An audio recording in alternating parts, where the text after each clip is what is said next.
So after our explosive escape from the police station... This time it's different. Wait, what happened in Paris? You got a better plan? No, I don't want to know what happened in Paris. Never mind. It gets better every minute. Yeah, the whole streets are in chaos. Martial law is being rapidly enforced. Enemy reinforcements. Because there's a new change in who's going to be running the police department, and also we got to finish evicting the old police officers that still refuse to go home. The final level, Kowloon Streets, with probably the weirdest, most kind of off, I'm going to say, level music for this. Because it constantly sounds like it's trying to build up to something, but keeps stopping before it does and repeats. Yeah, it's sounding like the intro to, like, it's going to suddenly break out into something like the final countdown. Or turn up the radio. And yeah, like a rock ballad. Yeah, not quite getting there. Yeah, kind of song where you feel like it needs to take a run up before it goes anywhere. Yeah, it's like it's the one part of like the music production for this game where like a lot of the tracks overall are still really good. Be it either, you know, like the regular like in-game mission tracks or the music covers. Or the music that plays from the from like when you play the ramen mini game, but this is just like such an oddity. It's like this should be the bit where this should be the music where it's like, okay, you're getting pumped up, you're getting ready to, you know, kick all kinds of ass, and it's like, okay, but you're playing the triumphant music a bit early. Yeah, it's so strange. Fortunately, when you're in the middle of playing it, like it does kind of like filter itself out after a while, and you're just focused on all the slaughter. Yeah, I mean, bits of music like this are never anyone's favorite track in a game. They're just really the wallpaper. Anyway, ladders. It's the first time that we had to actually climb it. Yeah, now you mention it, that's weird. Yeah, you know what's an interesting thing that's kind of getting back to, I guess, differences between this and Devil's Third, kind of getting back to how, like, there are things about Devil's Third that I still ultimately like more about it. It's the verticality. Remember how you could jump? Yeah, Notice what we have not done at all in this. Yeah, quite a few bits you had the high ground. And this is, yeah, now you mention it, this has been relatively 2D for most of the game. It is stairway, excluding very the odd stairway, yeah. Yeah. Like, you obviously are going to have, like, some moments where, you know, there is some change in elevation, but it's not the sort of thing where you can quickly cross that change of elevation by doing, like, a targeted jump attack, you know? Yeah. Because for the most part, that was sick in Devil's Third, when you could just do that. Yeah, now you mention it, for the most part, this has been an incredibly, like, 2D game, almost. Yeah. Which, again, you know, even then, like, with how the combat plays out when you get into all the unique stuff it does have, it, like, you know, like, when you're really into it, it doesn't, like, the stuff that you lose out from Devil's Third in the moment doesn't feel like it's, you know, like it's hampering the enjoyment. It's always, you know, it's more when, just like with anything, when you step back for a moment to, like, put a critical eye on things. Well, I mean, it's to the game's credit that I didn't even notice until you just mentioned it there, so... Yeah, because, yeah, you're just not focused on that as much. You got all these other important things to worry about than just raw movement. Even though it does still make me pine for, not just for Devil's Third mobility, but even for a game like this that kind of gets back to some of the other things that Devil's Third technically was promising back when it was first revealed, you know, back when it was going to be published by THQ. Like the announcement trailer for that game had in-game footage of like the character's wall running. I remember that. And wall running was definitely not in Devil's Third when that game finally came out. That was basically like I feel like there has to be something going on with how games are developed these days that are making things like wall running more and more impossible. Yeah, it's I mean, it's difficult to say whether it's like a lack of ambition or whether you know, they just don't have the time, or whether it's just more trouble than it's worth. Because Yeah. wall running is one of those things that like always makes a game cooler. But Yes. then once you add it in, you have to start planning every encounter around that possibility. And unless you start including enemy counters to it, or enemies that can do it as well, then that's a whole to-do. So, like, Or you even can't just really... just the coding nightmare that it probably has to be, as far as like trying to specify like that specific state change and like what counts as a wall where that state change is viable. Yeah. It's one of those things where you can't really fault them for saying, like, okay, yeah, we're just not going to bother with this, because, you know, fair. But by the same token, it's like, well, why did you have it in the, you know, the announcement trailer? Like, Yeah. don't promise things you can't really deliver on. Yeah, I mean, again, like Devil's Third, like we all know that was a game that basically had to change engines twice. Yep. It I mean, that game was worked on cursed. yeah, which is really unfortunate, because it's not even a situation where the engine changes or priorities were a result of like hubris and changing like game direction or anything like that. Because even with how Itagaki talked about that game, especially like post-mortem, he was like, no, like the final game we released was always supposed to like be about this specific stuff. It's just that, you know, they lost their original publisher because they went bankrupt on a fucking like gimmick packaged tablet game. The fucking U-Draw. Hubris, thy name was THQ. Yeah, and then there was the fact that, you know, even then it was like they were having trouble trying to get the concept to work with all the engines they were switching between at THQ themselves. Like one of the engines they were switching to, I think, was the one that the Darksiders team had. Oh, yeah. And then it ultimately ended with, you know, THQ was under. They were at least given, you know, like enough of like a cushion when that partnership fell apart to still be able to. What the hell was that dude doing? Just like spazzing back Jiggling and forth. back and forth, yeah. Yeah, like the club goers from Death Panther are getting like one last hurrah, because I guess they were also like, fuck your curfew. We want to rock! But yeah, Devil's Third ultimately ending up the way it was. They had to like try and like make things work with the worst combination of system and engine possible, being Unreal Engine 3 on the Wii U. Yeah, and then Like- releasing on a console that basically everyone had given up on after like a year and a half. Yeah, it's like no wonder it had like little chance to that it had no chance to really impress, you know. Yeah. Even though it is ostensibly the same game that would have been if it had released 5 years earlier, if they got to stick with a single engine and THQ didn't go under. Yeah, I think if it had been released on the 360 as was originally intended, it would have been one of those.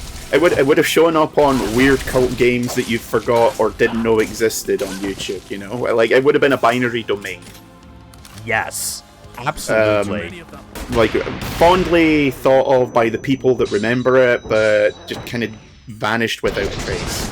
Yeah, But and as it because stands, yeah, as it stands, it's basically just me who's the only one around that still fondly remembers it. Yeah, it's. I think it's like a textbook definition of the story behind the game is way more interesting than the game itself. Yes, Which there's a lot to kind of like dig into as to like what went on with that game for like the 7 to 8 years it was worked on. yeah, like it's almost like the game itself is kind of secondary to everything that came about around it. And the fact that to be honest, the fact that the game came out at all, like that's nothing short of a miracle. It's like borderline Duke Nukem Forever. Yeah, but just like as I said, where like it avoids like that being the exact same issue as Duke Nukem Forever, because 3D Realms like had all like the money and time to just be like just stick with their original design and simply go with it, but no, they had to keep chasing after trends that didn't matter for their product. Yeah, in that respect, it's almost like the anti-Duke Nukem, because everything that went wrong, the vast majority of it was not their fault.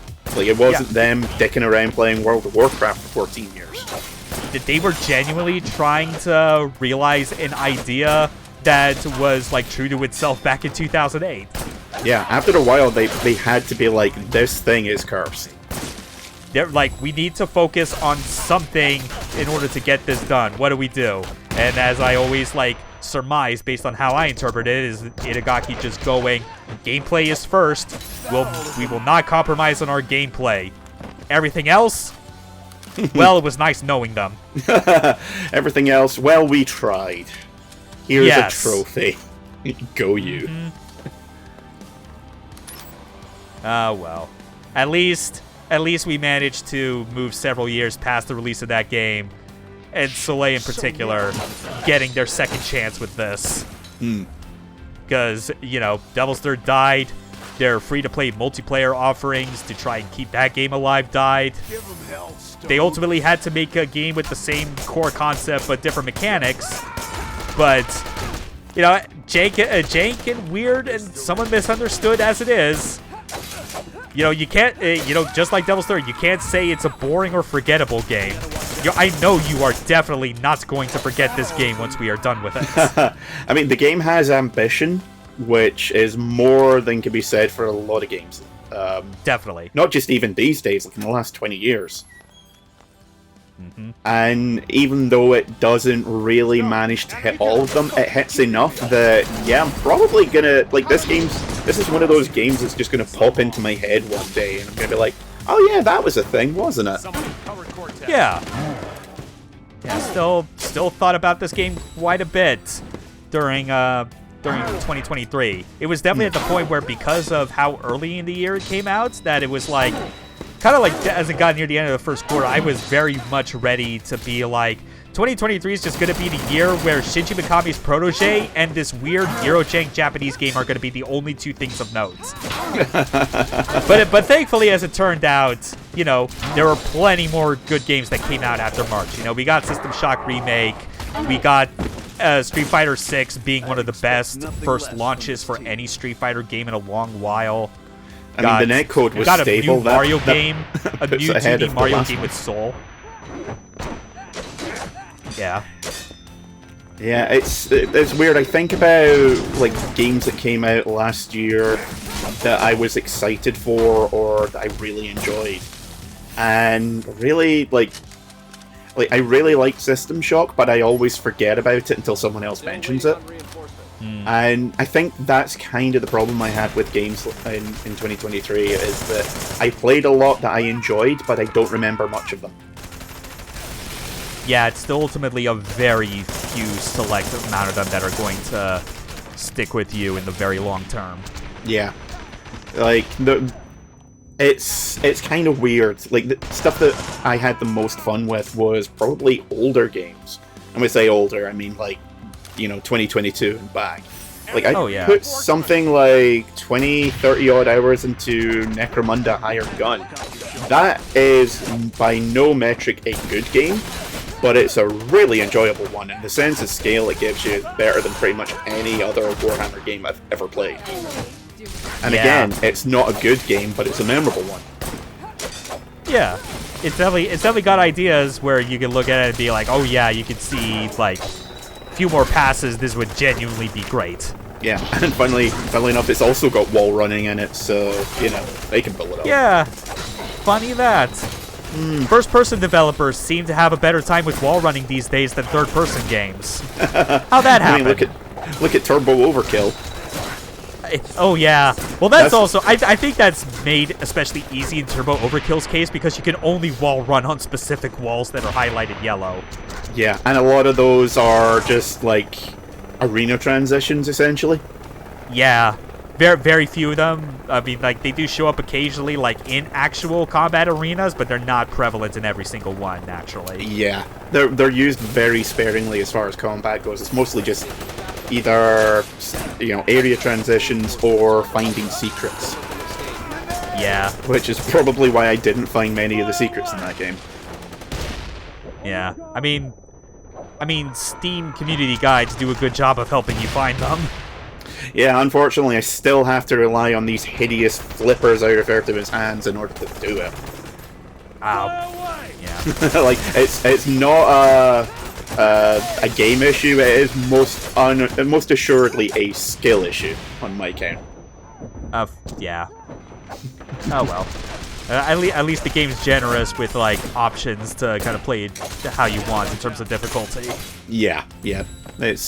Game's a lot more flexible than others I could mention. That's for damn sure. Mm-hmm. Even though I do usually default to just using the SMGs the entire game. I mean, I just love switching between a lot of different stuff in that game, especially with the like the insta gibber upgrade that you get for the magnums. Oh yeah, that like, or just that, like that or just chainsaw sliding everywhere. It's like, hello, meet my knees, now you die. And then you get to the late game and you equip that particular augment, and it's like, hello, I've got 2 chainsaw legs. All those cybernetics and upgrades, and you still couldn't get yourself a chainsaw dick. What a waste. Wasted opportunity. They should have gone for broke. Yeah, Ma definitely agrees. The fucking Gianni motherfucker just channeling gritty Steve Bloom as best he can and doing a pretty good job. And we're still not done. Yeah, this level is, again, like, it is the final grueling series of gauntlets that are just all focused on, like, giving you more of, ostensibly, like, what the audience for this game wants, which is just, like, the hard action. Yeah. I was, to be honest, seeing as how Vivienne's with you, I was kind of wondering why they were going to do the mid-area checkpoints, because, like, she's right there. Why is her drone going to be following her? Yeah. Well, I mean, it's obviously they got multiple drones, I guess, is the thing. She's just like no, drone, hang on, guys, I'm just going to leave this one 3 blocks over as a checkpoint. Don't worry, this isn't the dumbest thing I've ever done. I mean, it probably works as a way of, like, she probably thought of, like, what would be, like, the best, most efficient route possible to get them to where they need, and she just sends the drones out along that particular line, just so it helps them along the way. That's at least how I interpret it, making sense. You're more charitable than I am. Nah. Well, I mean, I am the one on controls. Fair enough. Good old fire grenades. Sorry, Herzog, but you kind of deserved it. This is for Vivienne. Still fight, right? There you go. Oh, yeah. Yeah, and even at this point, it's like even though, like, it's not always 100% consistent, I do appreciate that it's a thing that there are enemies that will, like, sometimes drop stim packs, especially when I think, like, on I don't know if it is something that's just basically seeded upon loading into the level overall, or if it's something that they do, if the designers actually went back and basically kind of did, you know how, like, in Resident Evil 2 Remake, how like the zombies, even though, like, they're all, like, the same enemy type, technically with, like, the specific ones that spawn in certain areas of the game, like, the designers actually went in and would adjust specific health or delimb values on them based on the situation. I honestly wonder if something similar could have been done with this game that results in why certain enemies in certain areas will have, like, a chance of dropping a stim pack. Yeah. Because on some of the hard encounters that I remember, like, when I first played this game trying to get through, I remembered more often than not, like getting, like, a health pack drop on, like, whenever I killed the exact same enemy in a certain spot. It might maybe do with enemy types, considering I noticed it most often with any of the sword class enemies. It's probably a mix of that and adaptive difficulty, I would think. Could be. Like, that would probably, like, obviously there'd be, like, okay, every 3 waves or 4 waves, an enemy will drop a stim pack because you're likely to be running low on health at that point. Yeah. But also, like, if you've been really low on health for a certain amount of time, there's a higher chance of an enemy dropping health. Possibly. I definitely know that the chance of it dropping isn't dependent on how many stim packs you have in reserve, because I've definitely had some drop when I was already topped off, which was actually fine because that meant, cool, I have a reason to use a stim pack to get back any lost health. Yeah, now I can afford to be reckless with this next encounter. Yeah, kind of like the old, you play RE4 and you happen upon like a red herb and yellow, or whatever you need to get like your green, red, yellow combination. Yeah. And it's like, and it's like, oh cool, I can use this right now. This other one that I got right now, because it'll get my health back, boost it a bit more. I've already taken damage, and I've already picked up a new red, yellow, green mixture that I can have in reserve. Yeah. Oh yeah, there's a file on Mr. Holiday, basically kind of describing what I'd already talked about. Seen in several places at the same time in the action records. Nice to have known you, though, 7 out of 10, Jack. That said, though, several places, it almost makes me wonder, like, I almost feel like it would have been a missed opportunity if, like, for them to, like, not have more than one double of Mr. Holiday. Especially if it says several places at once. Like, and if we want to go back to the idea of like, how the synthetics are actually made and that they're actually humans, like, what sort of modifications would they have to go through that someone could ostensibly take someone and physically turn them into his body double? I mean, looking at it objectively, that is nightmarish. Just the, you know, being forced to become someone else, not just physically, but also mentally, enough that you can pass as them. Like, ugh. Death of personality and your body, essentially. Anyway, here's one of the hardest fights of the game, two ninjas. This is basically like, you know, we talked about how, like, in the last mission, where it's like, when we fought the ninja again after so long, it was like, oh, you're not so bad. This time, it's like, they realize, oh yeah, the only thing that's more deadly than a ninja at this point in the game is two ninjas. Especially because I already had to use a revive, so it's kind of dicey at this point. Again, a bit hairy. Yeah. I mean, it at least kind of helps that I have my entire squad with me for this one, so there's at least a chance of them drawing aggro. Yeah. That's one down. Yeah. But even so, this is still not the final regular encounter of the game. There's two more after this, and those are the ones where I'd say those are like the final tests for the game, because the game is going to remember, oh yeah, there have been times where we have made you fight enemies without Doc present. Oh, have boy. Cortez. Doc, take Oh, god damn it, Vivienne. You had one fucking task. Honestly, there's no one better I would like to have with me on like a two-person team than Cortez. Better him than Herzog, that's for damn sure. Especially when Herzog's meant to be more of the long-range specialist. But I guess that also makes sense with how, with all the emphasis on combining guns and swordplay in this game, that, like, you know, there is no dedicated sniper weapon in this game. The very curated list of ranged weapons are such that it's like they definitely did think about what sort of weapons are the kind of things that fit within this combat range. They were like, okay, submachine and large machine guns make sense, you know, like different types of automatic fire. Then you have shotguns, which is always a fun combo with melee, because if you're really up close with a shotgun, you're going to do damage. Yeah, most of the fights in this are literally in knife fight range anyway, so perfect sense. Yeah, the only thing that, like, basically would need you to, like, be at farther range than that is a grenade launcher, which shoots them in a straight arc and explodes on contact, which is a nice way of differentiating from the regular grenades, because that means enemies can't react to them. But that also means, you know, you can't be in range of its splash damage. It has very limited ammo.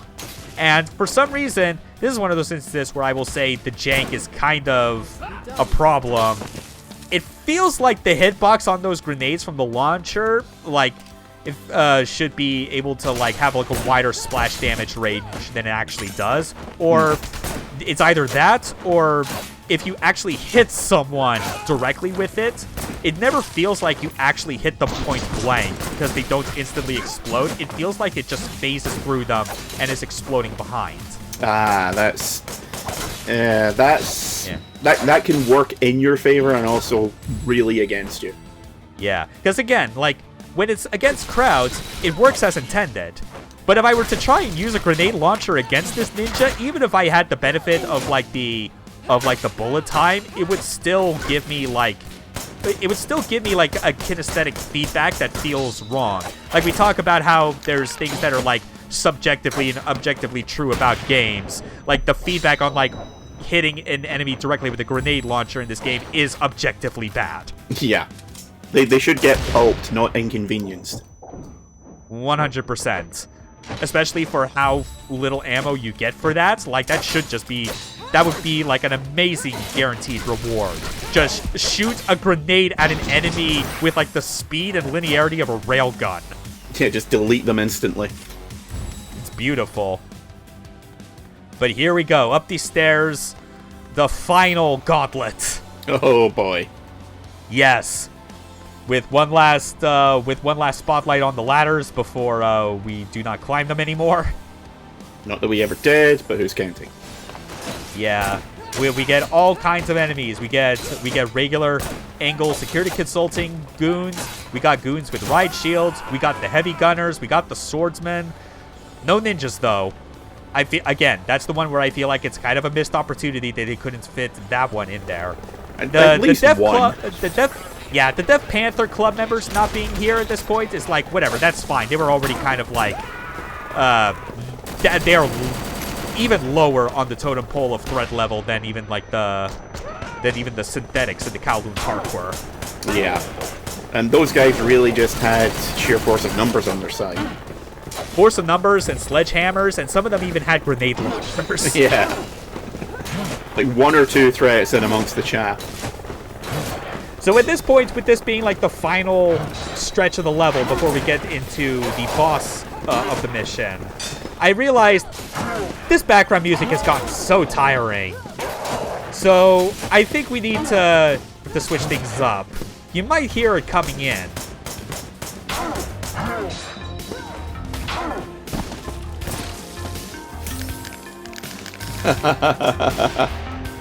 Another cover song for this game that was in one of the trailers and for some reason is not actually in the game itself, which is a shame because I think this is my favorite of their covers. It's kind of weird when that happens. Like, they license a song for the trailer and never use it outside of that. Yeah. I mean, there's another one that's like it's on the official soundtrack actually, but not present in this game, I think. And it's like a cover of Inspector Mills. For a second I thought you were going to say a cover of Inspector Gadget, and I was like, that would be interesting. That'd be hilarious. But no, I mean, like, there's that. Oddly fitting as then well. there was one for like a cover for the Wild One. Oh, the Iggy Pop song. Yes, and it's like and that was heavily featured in one of the trailers as well. Again, they spent a lot of their budget on like the music licenses and covers, which I'm going to say, even though people at 110 didn't explicitly say as much, I am pretty sure they had intentions to have more than just 99 Love Balloons as the karaoke song. Yeah, I think they ran into an would issue. Be a bit weird. I'm pretty sure they ran into an issue with all the songs they were licensing that they could only have so much in there. Yeah. And it made no sense to have any karaoke songs that weren't any super popular or noticeable 80s music. It reminds me of how back in the 90s and 2000s, you'd get a lot of soundtrack albums, like music from and inspired by. And there would be like 3 songs which actually played in the movie. Like one in the intro, one in the end credits, and one that plays for like 3 seconds on a radio. And everything else would just be like, yeah, these are some bands that we know people like, so let's just put them on the soundtrack. Yeah, you get that one remix of Dragula, and then you get like the end credits song by Rage Against the Machines. POD's on there, no one's really sure why. They just showed up one day and said, please put our song in your soundtrack. Yeah. That said, though, those music choices, like the bits of licensed music that they did get for the original Matrix, were pretty spot on. I mean, the Spawn soundtrack, Queen of the Damned, that's like, there was a period from about 95 to maybe 2006 when most movie soundtracks were better than your average compilation album. Yeah, it's very weird. I think I was just buying nothing but movie soundtracks for at least a year or two.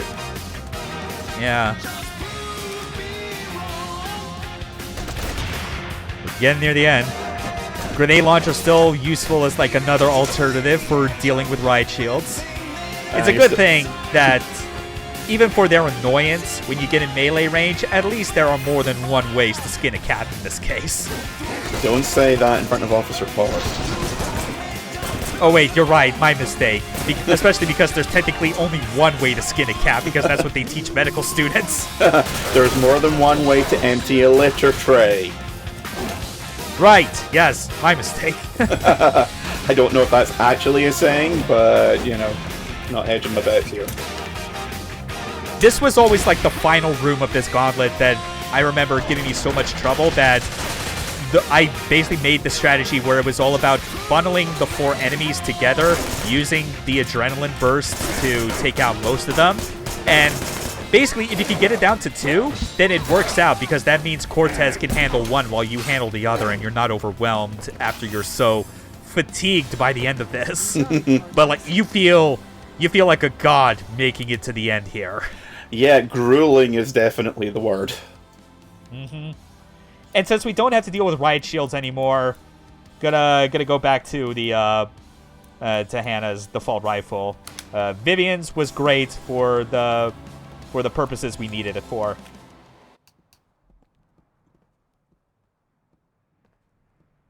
Now, I know I've been alluding to that, yeah, we're getting into the boss, but did I say boss? I meant bosses. Well, I mean, no self-respecting action game would end without a boss gauntlet. Yeah. I mean, it's not a long gauntlet, thankfully. But it is a returning act. Hey, buddy! He's got a friend. Aw, he made a friend. Just give them a more tan, peach-colored, like, paint scheme for both of them, and I think these could make for honorary members of the Mr. Piggles family. Send your spider tank. Mm-hmm. What kind of Resident Evil bullshit is this?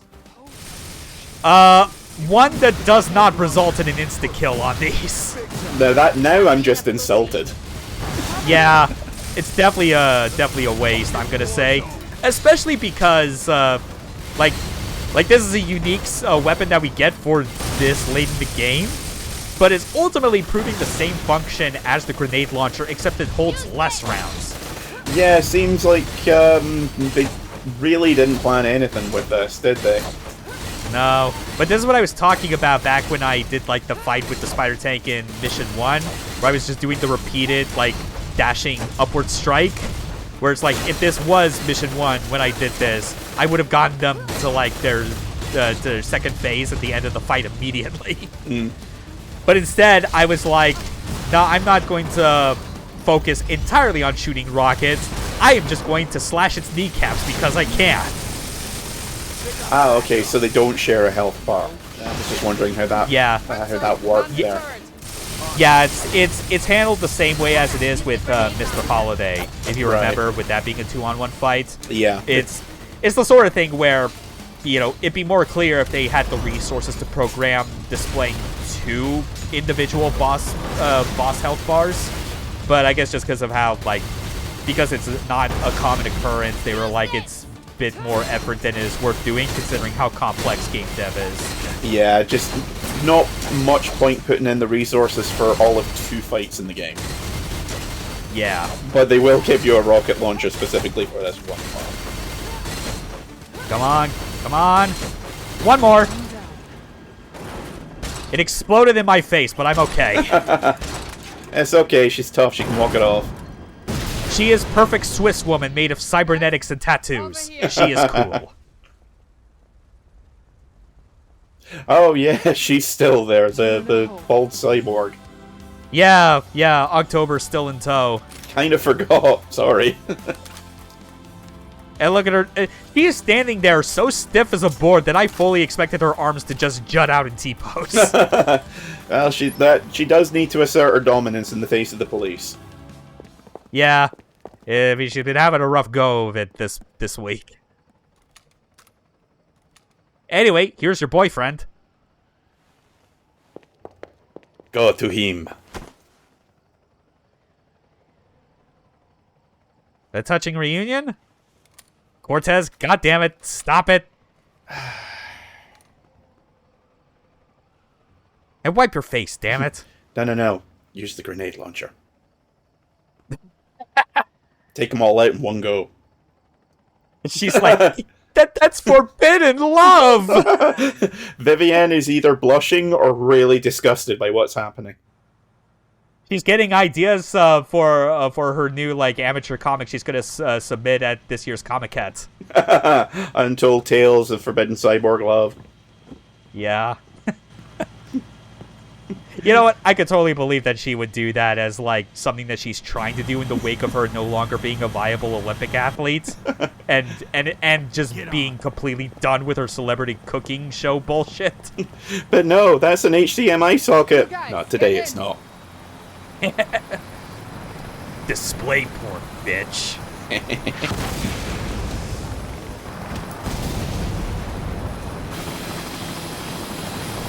Well, guess who's not getting on the helicopter? Well, see ya. Get back down there. Stone! Go on! Dude's got a rocket there's launcher. All someone- you're going to be doing is making a really tempting target. Yeah. Yeah, but we don't have any more foot soldiers to deal with. We got one more who's looking to settle the score with us. Behold, a sex pervert.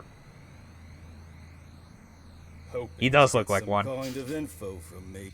It won't matter after I kill you. It looks like if Errol Flynn discovered emo. Time for the final boss fight. Another one-on-one duel, and it's a good one. It's very tough, too. Especially when he does, like, that rapid 3-hit flurry that becomes nigh impossible to parry. But that's okay. Ping pong fire, bitch! Yeah, I mentioned Metal Gear Revengeance earlier with the Jetstream Sam fight, and yeah, that's basically this by the looks of things. His sword is even red. Yeah. Soundtrack's not as good, Yeah. though. Yeah. I mean, I think it works well enough for this game as, like, kind of like the final boss music. It evokes a certain emotion. It's just not butt rock. But yeah, just dodging, slashing, shooting, grenading. Like, again, it's fun. Rolling All into reason, the like, scenery. every time I like look back at the footage on this, it just again brings back those desires I have for this game to have like a proper level select. So I could just, or even like a proper boss rush, Yeah. because that would definitely be like a fun side mode. Now, coming up, this is another instance where I died during the second phase of the fight, but thanks to how that scene transition worked, I simply transitioned to the part of the attempt where I actually did win. Because this second phase, he gets the ability to essentially charge himself up with like those neon yellow glow outlines. Like when that happens and his sword is crackling, yeah, when he assumes that charging stance, that basically means his attacks are all going to get a major buff in speed and power. So your strategy becomes you got to keep up the offense, and if you even see him try to charge up, you got to interrupt him as soon as you can, so that he does not have as much juice to keep going. Yeah, that's definitely some Sekiro bullshit right there. Yeah, but at least it's not a fight that makes you go through 4 fucking health bars. Jesus.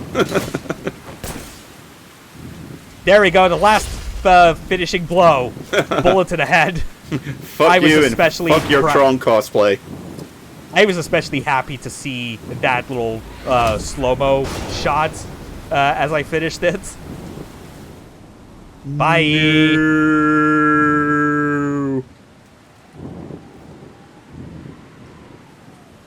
So that's the end of the gameplay. How's the end of the story gonna look? Well... The end. No, not quite. We're actually gonna jump ahead all the way to November. Oh, thank God for that. This was taking place in August, which then means... yeah, we're no longer at HQ. This dickhead's apparently fine. And so is Simmons. Clearly Did he say Calvary? Old friend. It sounded like it. Right. I'm doing my job. It was like, no, fuck it, we don't have time to do a second read on that. Really sure you don't want another take on that? No, it's fine. Fuck it, we'll do it live. Yeah, Simmons still going back to work like normal, and like the rest of the police seems to be running fine as normal, like like the normal crew, and him as the captain. It's just the zombie unit's not part of it because that was part of Dower. Hmm. She's not a threat. Beg But to there is still the differ. matter. I mean, there is still the matter of Stone is out there on the loose somewhere. Yeah. What happens when she learns? Again, kind of reminding me of the end of Binary What Domain. version of the truth? A bit, yeah. Yeah, like at the end of that, you like your main character definitely ends like in a sort of position of just being like on the run from the forces that be. Yeah. People like you waited long enough for this shit to happen. Now, people like me get paid to make things right. Lily's here to do one last bit of cleanup of the PD. Bottoms up. Who died? We don't know. Now that's a cop-out. Yeah. Ha, cop. Out. So, remember that detail back in Hannah Stone's police report about how she makes large donations to orphanages. Hey, I'm looking for a place to crash. Got any bunks free? Don't hang up. You hear me? Stop calling. This is my last warning. He doesn't want to talk to you. You want me to back? He's not your son. This conversation is over. Look, I know, but please listen to me. Don't you understand how cruel this is? B. Marie Zimmerman doing her best to act her best emotionally for this. Probably And, would you have know, worked better in her native language. It just doesn't work. How Yes. many times I definitely told think you that I so. will take But him obviously with they me? gotta have to... Look, we I do mean, no appreciate one the in this game donation, speaks anything other than but we English can't anyway, let so one they of our gotta have to children leave the go. accents in. Yeah. Especially with someone like you. He It's doesn't need that. unfortunate He that has it's money. not really hitting as hard Money as it he can probably rely should. on. And it's clearly But I not could you. still tell she's trying. Yeah. And is like, disappear for it's a at few least months. getting the point across Our that like she institution is not definitely petty. wants I like understand. something that's a bit different from what she has been having to do, especially for the past few months since But here I am. the zombie unit getting disbanded. Yeah. Like 10 out of 10 for the attempt. What's her name? Yeah. She's kind of sweet. I also failed a math test last week, but it's okay. I don't bother. Yeah, much because about think about those memories she was having, Hmm. and how like that weird punk rocker was apparently stoned. Who do you think that tuberculosis meds was supposed to be for? There's so much going on. Huh. It is a mystery. Drop by, huh? I don't know, Bruiser. Yeah. Whenever I can. All right. Yeah, she's not just good with kids because she just decided to be. Look after Olga for me, okay? But even so, Hannah Stone's adventures will continue. The Angle Security Consulting is literally waiting outside her hotel room. To be continued in Wanted or Alive. That Wanted Alive would be a hell of a sequel title. So here's a little edit that I made, because this credit sequence is otherwise a bit kind of plain because it's just the credits over a black screen. So I have overlaid, darkened, admittedly, one of the trailers for this game that was made to serve as backstory for a character who only appeared in the intro, the waitress at the Atomic Heart Diner. I remember you mentioned her in one of the earlier videos. Yeah, and the idea is that this trailer and this credit sequence plays this cover by Stephanie Houston of She Works Hard for the Money. Just the cheesiest song that they could have possibly gone for. Yeah, and she does a pretty good job with it. I do like it as well. It's another one of my favorites as far as the covers, the cover songs in this game. Yeah, really, the only other song they could have feasibly gone for would be "Working for the Weekend." Mercer, even in his when he was living, he can't even keep his hands to himself. That said, though, the way that this music video was animated, it was clearly by a separate studio and possibly done with earlier versions of the characters. Yeah. Because Cortez is looking noticeably whitewashed. Yeah, Cortez looks a little, shall we say, paler than he probably should. Yeah. Herzog, it's difficult to tell if those are his scars or if they just kind of drew on him with some marker pens. And Hannah does not look like Hannah whatsoever. No. I mean, it's clearly before the dye job. Yeah, or after. Yeah. That's it definitely feels like... I feel like the studio or whatever that was assigned with animating this music video probably got most familiar with what Cinnamon's design was supposed to be, which is why she looks the most correct. Yeah. Also doing two jobs? Haircuts. Jesus Christ, when do you sleep, woman? Oh, you think it's just 2? That's the thing, because as part of her backstory, she is working 3. Count them, 3 jobs, of which she has 2 shifts at the diner that basically sandwich 2 of her other jobs. And all this money she is earning for very good reason, because she is a single mom with 2 kids who has them going to a private academy because she wants the best and safest education environment for them. Some of us have a hard time working 1 and looking after 2 cats. Yeah. So yeah, a waitress, bartender, and a gravure dancer. Stripper geisha. Stripper geisha, yeah. I mean, she's making it work. Stephanie Justin was the lead cinematic director as well. Interesting. Yeah. Again, like I said, very involved with this game, and still apparently going to be very involved in whatever stuff that 110 Industries works on in the future. She is billed to be, actual for real full producer for Vengeance is Mine. I'm glad that she found someone that appreciates her after Kojima dumped her. Yeah. Hey, and there's all the music that we were talking about. Courtesy of Follow the Hawk. I have no idea what the context is for that hashtag. Yep. But yeah, she gets home early AM, and this is at least a nice thing. Making some hot cocoa for her kids before they get shuffled off to school. And she gets to sleep for all of 20 minutes. Yeah. Oh yeah, the way this music video ends, as you see, she very much does just crash immediately. Blah. Really, for real, this edit I did kind of shows that this is what the credit sequence should have been in-game. Yeah. That would have been a nice way to repurpose, some advertising material. But, hey, we couldn't end this without seeing how the cooking show met its end. And today, we're doing the most requested dish ever. A single capsule of cyanide. Beef bourguignon. Oh, God, no. Bourguignon. You want to say that a third time? What we want is to start with some good meat. Some good meat branded by 110 Industries, because that's their logo. Yeah, I thought it said ho on it, and I was like, what? What? Okay, that meat is so fresh, it's still pulsing. It's very important you cut it right. Yeah. Oh, God, no. Yeah, just spill it everywhere. All the crevices on the cutting board aren't even catching that juice. Oh, that kitchen is going to be a haven for E. coli. Yeah, there's a roadmap, but you're reading it wrong. Where we're going, we don't need roads.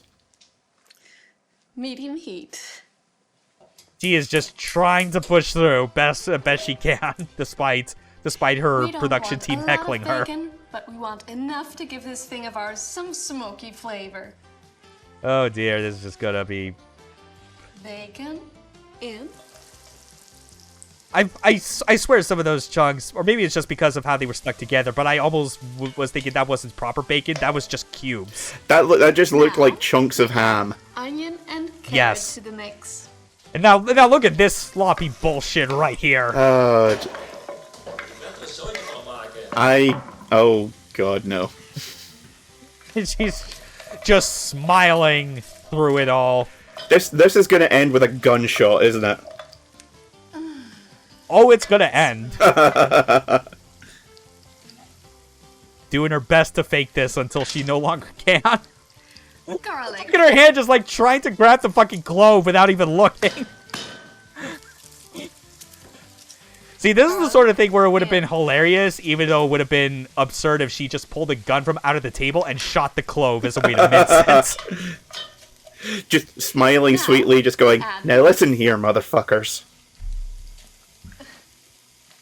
She forgot which side of the fucking, where, the beef was actually held. Like, she is losing it.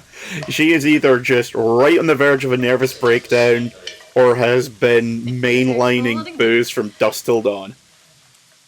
Yeah.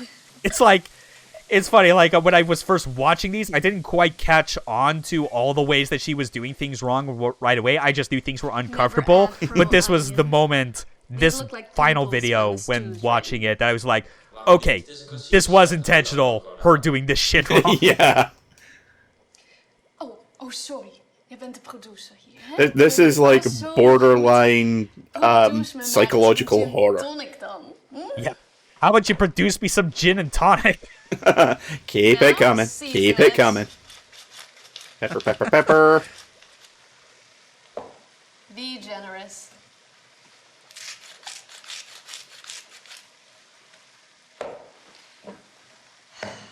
Wine for her. Merlot works fine, but never bottom shelf. Oh, dear. Oh. That's... Used, like, 90% of the fucking bottle. We'll need more wine here. More? Mushrooms. the bitch wasn't said, but was heavily implied. Very. Not even gonna cut the mushrooms? You won't believe how crunchy and juicy these will be. I do not want crunchy mushrooms unless they're breaded. I don't want mushrooms, period. It's just not my thing. Rich in texture. 160 degrees, 6 to 7 hours, and you're golden. And now, a word from our sponsor. Please tell And me she now, the starts breaking chugging the point. flour. Kaiju Claw. Give her crabs for Valentine's Day. Oh, this is pretty bad. It's like, imagine trying to do, like, a sponsor shot for surströmming. Oh. Or bullet. Seriously. 4 world championships. The Olympics. 3 disciplines. All gold. Screw this kaiju. I want to say, like, that design, like, on her shirt is, I think, maybe something that's supposed to allude to, like, the designs for Vengeance is Mine. That or, Space Runaway. Possibly. Like a prototype design. Forgot my booze. We're just standing there like, what? Just knocking things over off camera. Rich Evans on the right there. Yeah. Your mother was an alcoholic? Wouldn't be admitting to that on TV.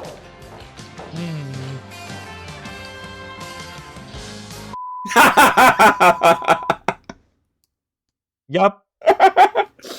Well, But surprise, that's not the end. We got one last thing, the thing that fully cements, like, what Hannah's deal is, how this ties to the synthetics. Continental Standard. The big bank that we've been talking about that's got their hands on a lot of businesses and institutions. Fine, I'll commit some war crimes for you, Mr. Bank President. Da da da! It's really all we're missing. Yeah. Sorry if I kept you waiting. No problem. So what's this big sofa doing here? Give me your full name. Oh, please. no. My name is Emma Lautner. How old are you, Emma? Yeah, it's Yeah. not really doing much to dissuade me here. Right. Why are you here today? I urgently need the money. How much? I mean, I says don't know. 19. Like, A lot. think about how far Is there back this someone had you to want be. to Maybe help? early 2000s? Yeah. Yes. Would have I had heard to, about as this she place from said, a was friend. still in high school We when won't the shit hand hit the you fan. cash Yep. If that's why you're here. No. I just need to pay for my son's treatment. And if she signed up for the military, she probably either Don't have the money. immediately signed up after high school, or depending on when she started, just Don't worry, dropped I out understand. and joined When did immediately. you have your son? Yeah. But then again, Well, I'm considering pretty that sure- she's got a son who's Yes. probably, what, 2 or 3 years old at this point, she It's probably okay. dropped I'm out sooner. being non-judgmental. Yeah. Do you have I a mean, husband? what she's No, signing up thank for you. here in order to Run get away the when he money found out. isn't necessarily military service in the strictest sense. You're seeing anyone? No. It's only me and my Asking boy very and my concerning mom. questions about any relatives or people she's seeing that might care for some reason. Anyone who would notice if you disappeared off the face of the earth, just making conversation. Don't know Does your why I'm mom bringing know it you're up. here? Yeah, does your mom know you're here? No. I told her I got a job in South Africa. Okay, so here's what's going to happen. Continental Standard will pay for your kid's treatment. Family values are very important to us. Citation You'll get a needed. Right. collar job, nothing extraordinary. A year later, you will wake up at one of our locations, not knowing that anything ever happened. Most Sign this notably, form in a and body take your bag. pills. Oh no. Yes. Like, all the stuff I was saying about what the synthetics were, like, what they would have had to do to, like, get those, is like, yeah, the whole technological innovation that Dower was talking about, like, they had created artificial human drones, is a big fucking human trafficking scam.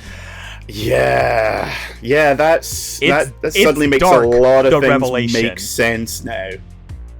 Yes, like, it makes sense that Hannah Stone is not her original identity. She signed up for this program to try and, like, pay for her son's treatment because they could not afford, like, treatment for tuberculosis in general. This was also around the time when World War X was kicking off and everything was in chaos. Mm-hmm. Probably woke up with, like, memories implanted to make it seem like that she was either doing stuff to kind of, like, help out with menial tasks, like in South Africa or something, or probably, I mean, eventually had to have gone to the point where she ended up as Hannah Stone, a lieutenant in the Allied forces, and got involved in some real dirty shit. Yeah, and also that kind of begs the question of how much is still remaining in there from her original personality. And Yeah. like, there has to, like, given all the scars on her face and her arms alone, there you have to be sort of like when she woke up, essentially, after her Yes. tour of duty was done, and she's like, okay, suddenly one arm short, and my face looks like a road map. What the fuck? One of the scars, oddly enough, it seems like way too precise that it looks like half of a hexagon. Yeah.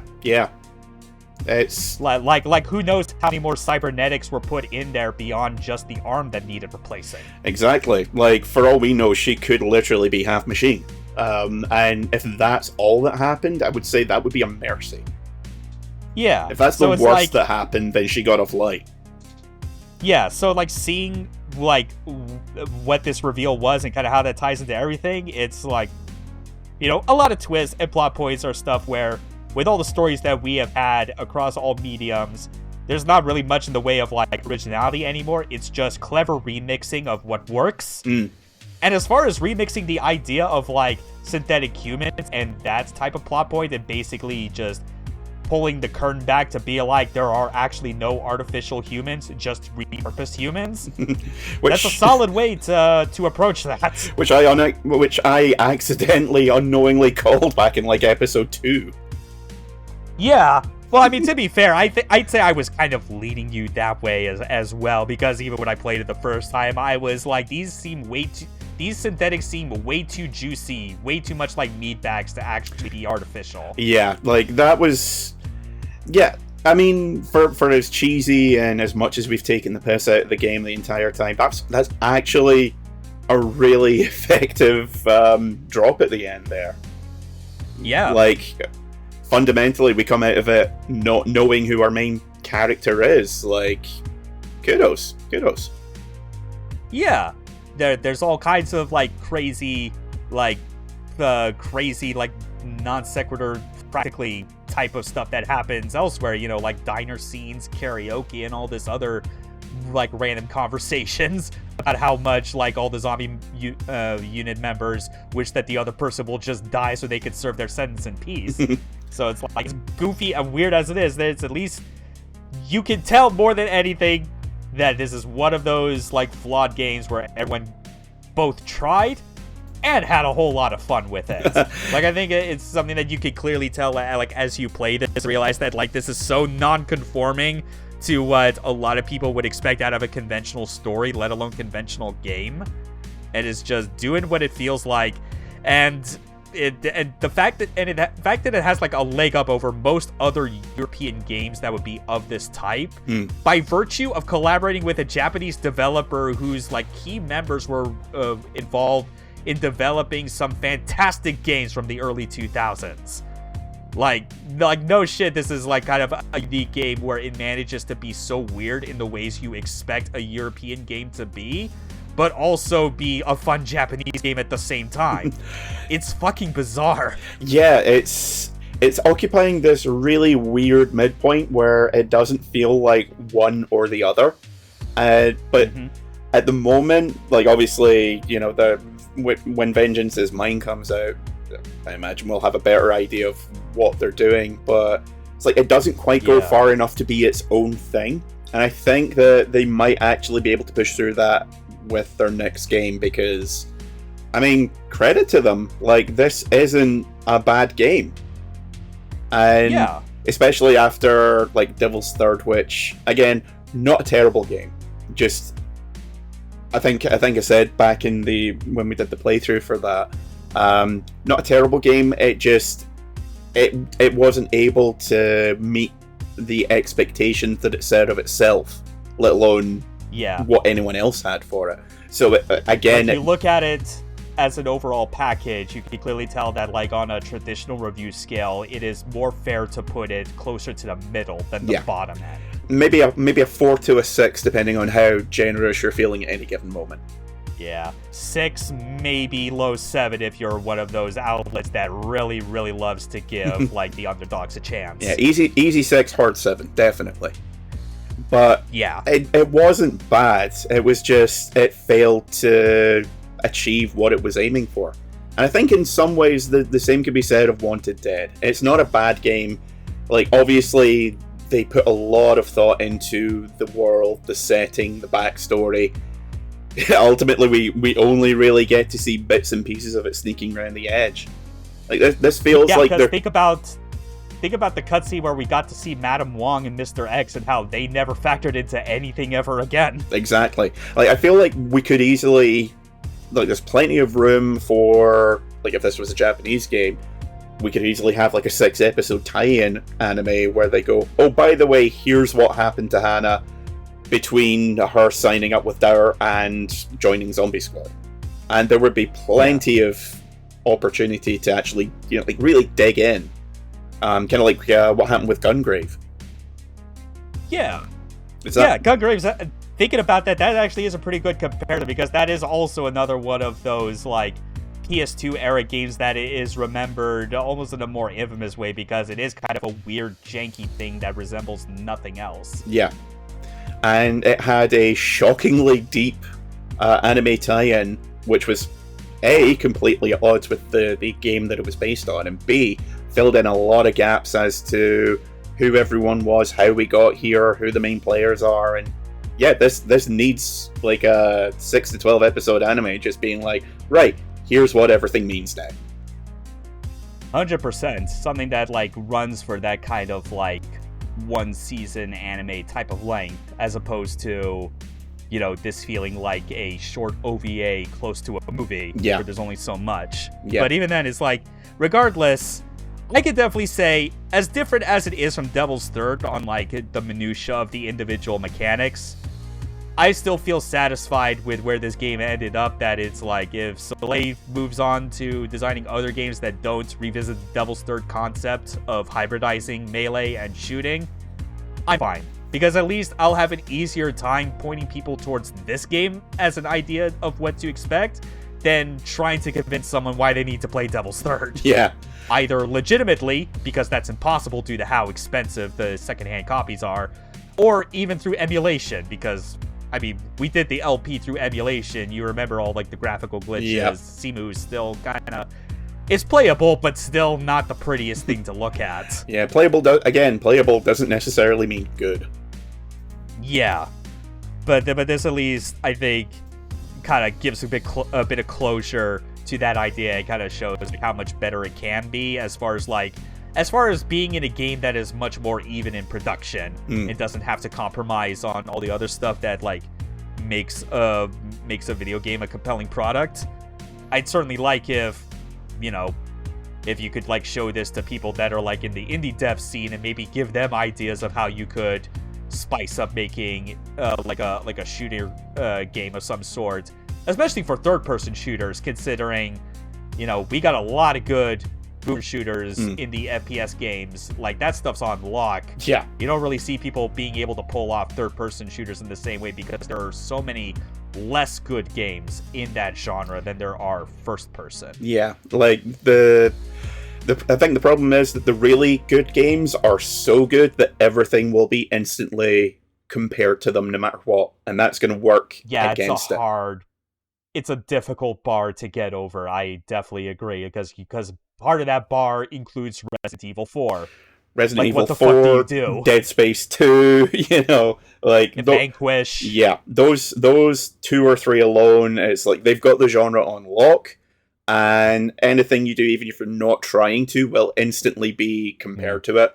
And I'd add Max Payne as well. Yeah. Bullshit enemy placements aside, the game feel of that is still top notch. Yeah. So even to be in the conversation, you've already got a near impossible bar to clear, and it's the worst. Yeah. The worst part is it's not your fault. Like the shooter market is so diluted that not everything gets compared to Half-Life or Doom anymore.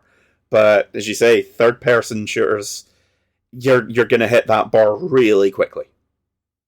Yeah, it's unfortunate, but you still gotta...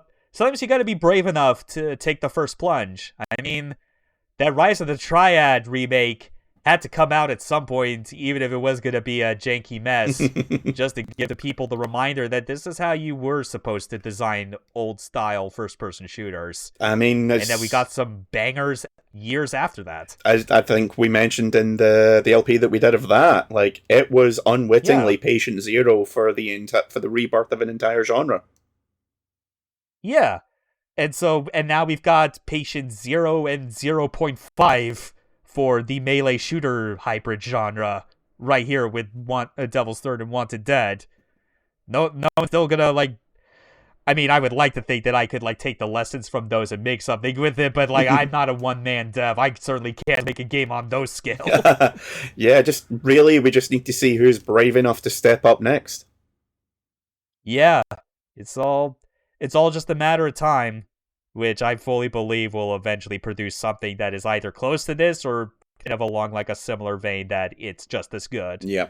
I mean, because, again, after 2020, I did not expect a game like this to come out that carried on the high concept, but they did. Yep. And now their partnership with Wanted Industries is clearly, with them being the principal devs on Vengeance is Mine, it's clearly going to be something that is much different from this. It's not going to carry on those mechanics or whatever. It'll be something other weird kind of game all the same. I have no idea what else to expect other than the one synopsis I saw for the setting. Yeah. And that there's apparently like time manipulation based powers to it, which could be cool. Yeah. I think no matter what they do next, it's going to be interesting. Yes. And that's the absolute bare minimum that I would ask. Like this game ultimately feels incomplete. Like it feels like it's just missing that little extra something that's going to make it shine. But like again, as with Devil's Third, I can't really say it's a bad game, just a very flawed one. Yes. But at the same time, it's like if you were someone like Thor High Heels or anyone that like loves to indulge in the vibes of like these like weird, bizarre games, you know, it's the dark horse pick of 2023. Yeah, well, I mean, I think that still applies. He did do that video on it, and he was like, this shouldn't have been as good as it was. Like, it's not great, but better than it has any right to be. And yeah, definitely cannot disagree. Yeah. It was a fun ride, especially for me watching the cutscenes and story beats play out again, considering how I'd been replaying a lot of the game and just skipping as fast as I could back to the core gameplay. Yep. But it was fun seeing it again, and it was fun showing you the madness that these Swiss weirdos cooked up. I look forward to what stuff that they've got planned for Vengeance is Mine. I'm also fully expecting it to also be jank in other weird ways, thus fulfilling 110 Industries' ideal role of being the best AA game producer in the industry. Because, goddammit, we need someone that does it. Yep. Same time next time? Something like that, yeah. But, yeah.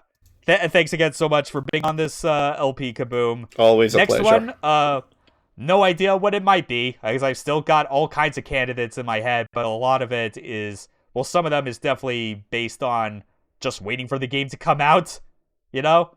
I mean, because we all know I'm going to be there for Will Kallio's next artistic contribution to the medium, besides Control R, but we no idea when that will be. But just, whatever. Just whatever next project is lined up, you'll know when you see it. Until then, have a good day. Laters out. Peace.